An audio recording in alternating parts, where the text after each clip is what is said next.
not have an opening statement, so we can bring a mic around and we can get questions started.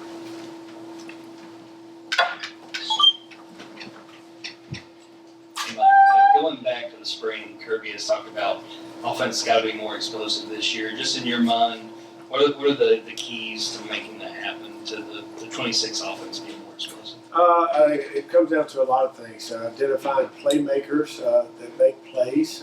We call it competitive excellence. When the opportunity presents itself to make a play, you make those plays. And a lot of times you can't script those in camp. You know, you're installing, offense is installing, defense is installing, but opportunities are going to come your way. When that opportunity comes, you make that play for the offense to be explosive. But a lot of things go into that, not just playmakers. We've got to protect.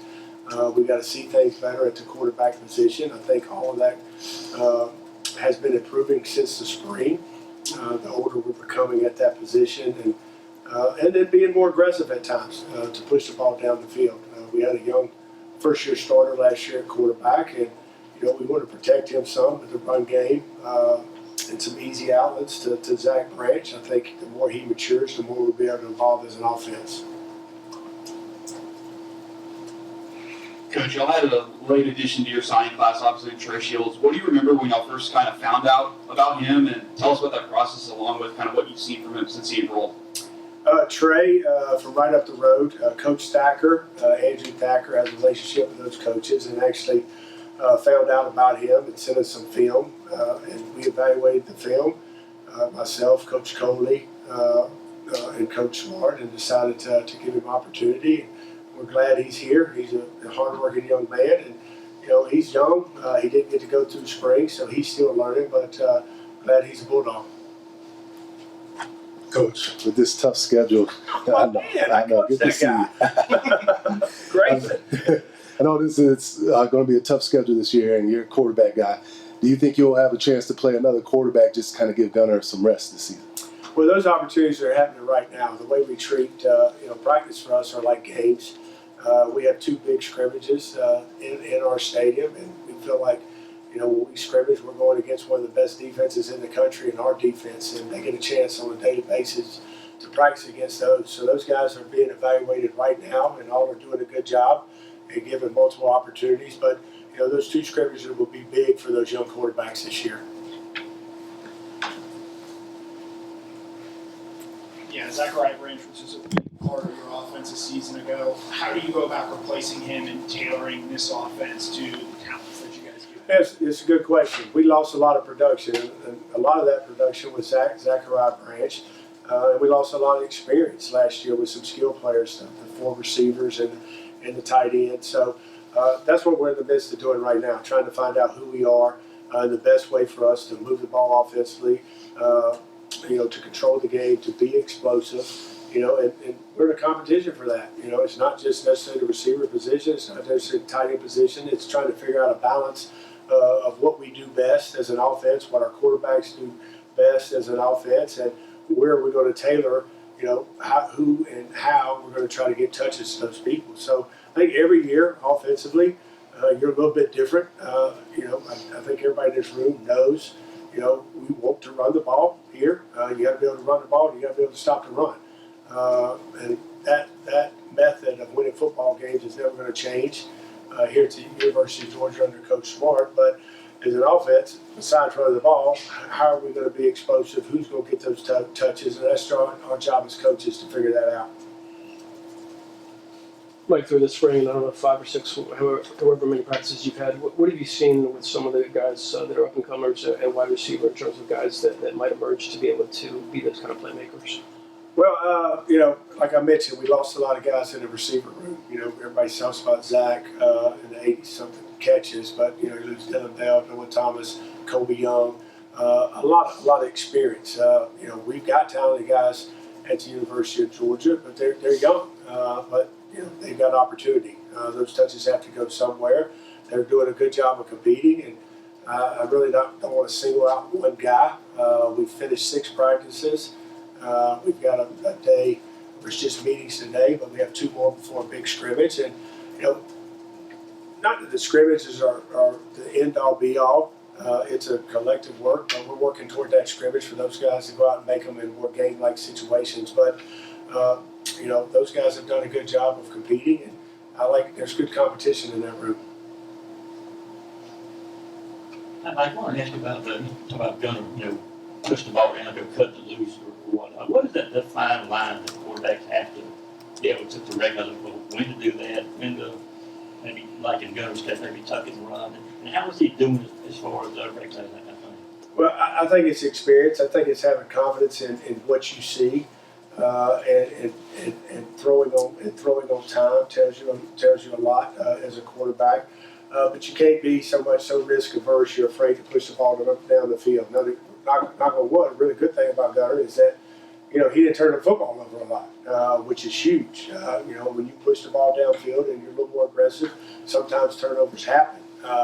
So there's that fine line. And through spring practice and these 6 practices, we've talked about pushing the ball downfield, being aggressive, and you learn what you can and can't do. Right before I came in here, we were watching, NFL scrambles of guys making plays, scrambling in the pocket, keeping their eyes downfield. And Josh Allen makes this unbelievable throw, and my quote in there to those guys was, don't overestimate your ability. You're not Josh Allen. You can't make that throw. So you got to know what you can and can't do. There are chances for explosives on broken plays.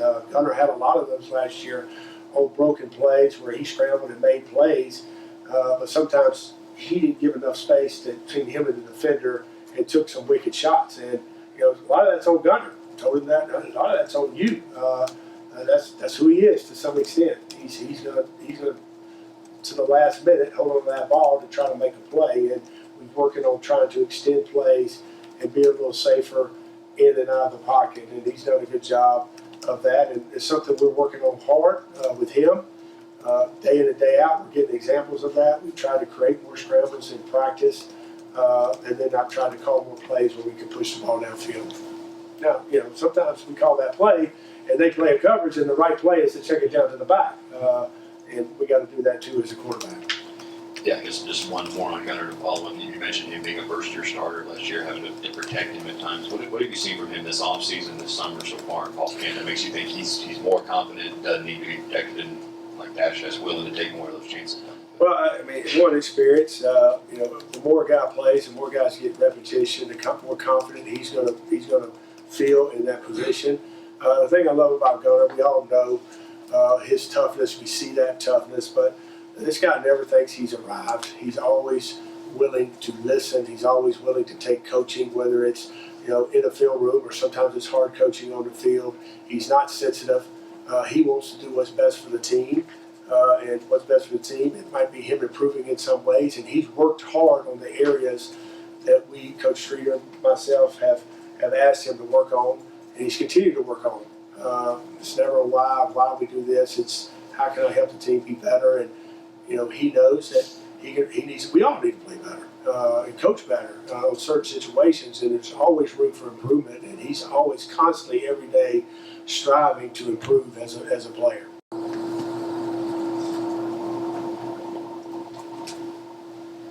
Yeah, one, do you plan on keeping the mustache after fall camp? And 2, how do you go about getting more out of the tight end position? Mine doesn't look as good as yours. Okay? I don't know about that. No, actually the quarterbacks were doing it, and I think it was the last weekend before camp, my other son, Jake, said that, hey, we're growing mustache for camp. And I had shaved because we were on vacation, so I left the mustache. But after camp, I think I'm shaving it. They said I was soft if I was going to shave it before I came in here today, so I didn't shave it. I thought about it. What was the other question? I'm sorry. How do you go about getting more out of the tight end position? That's more on the tight ends. Okay, that's kind of goes back to trying to figure out who our identity is this year. And we lost a lot of experience in that receiver room. We got a little bit more experience coming back in the tight end room. And those, you're constantly in a competition to see if you're in more 11 personnel, more 12 personnel, what bet fits us each game going in. But we have more experience there. We've got guys that have played some football in Lawson Lucky. Riddell got a little action last year. 2 young freshmen that played a little bit last year. So, I feel good about that room because we've got some depth and we have good competition. And when you have depth and good competition, those guys usually find their way on the field. Curious kind of what the off season, like leading up to fall camp, looks like for you guys. You featured a lot of different skill players at different places over the years.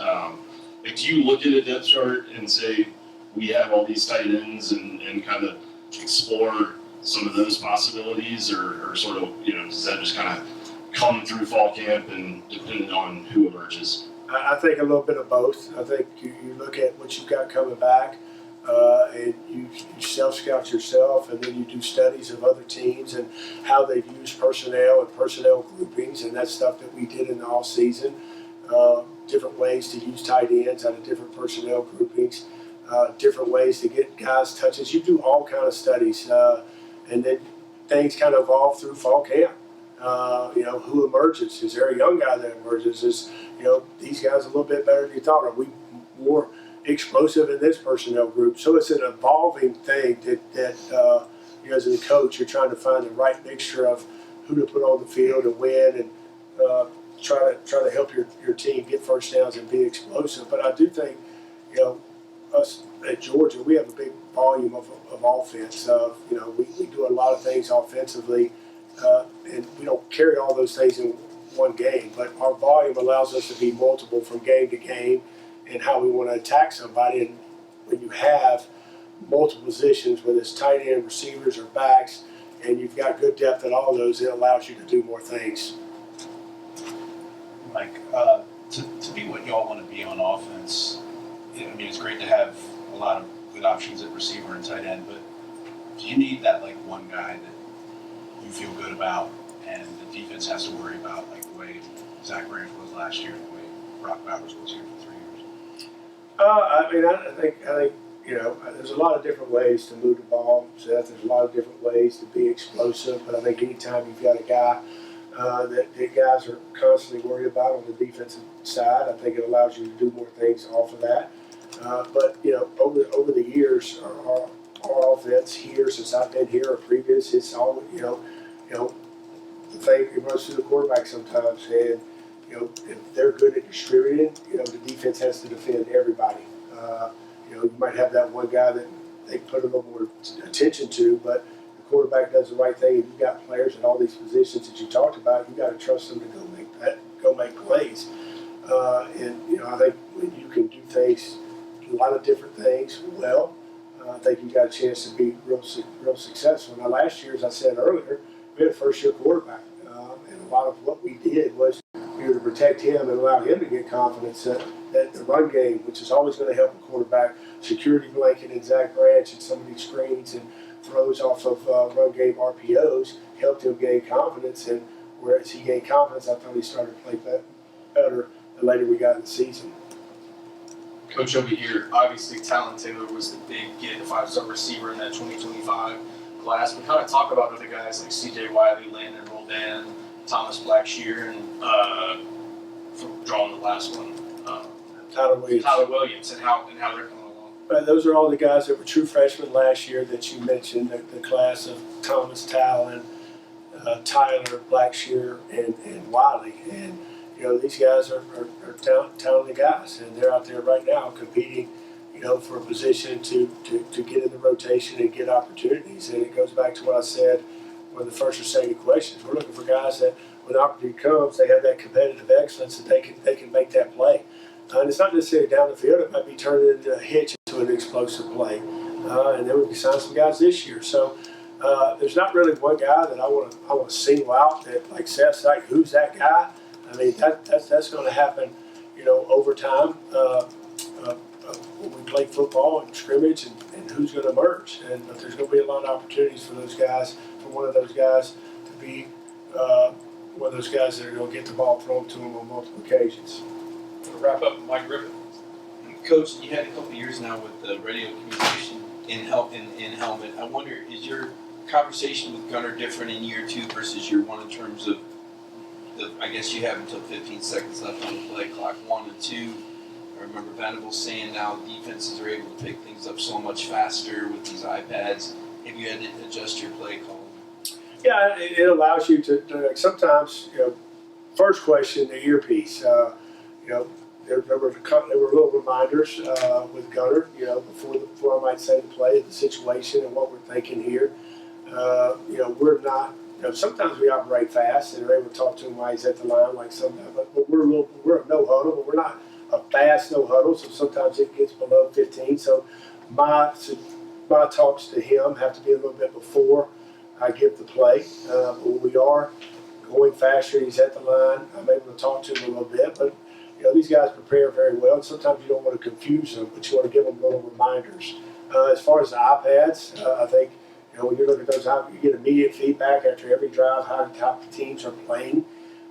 You formationally down a distance, so you're able to make adjustments or do a little bit something different a lot quicker than in years past. A lot of times it might be, hey, after we get to halftime, we got to draw it up, we got to talk about it. Now you're able to see it and you're able to communicate it. Either from the sideline to the booth or the booth to the sideline. And then, you're seeing more and more teams. You got the teams that go fast and talk to the guy. Then you got the teams, you see more and more teams huddling. Like Indiana, they might have huddled every play. They're breaking that huddle less than 15 seconds. So that defensive coach can't talk to their guy on the field about, the formation and what we want to run here. So you're seeing kind of two different sides, and we kind of want to be multiple and do it all.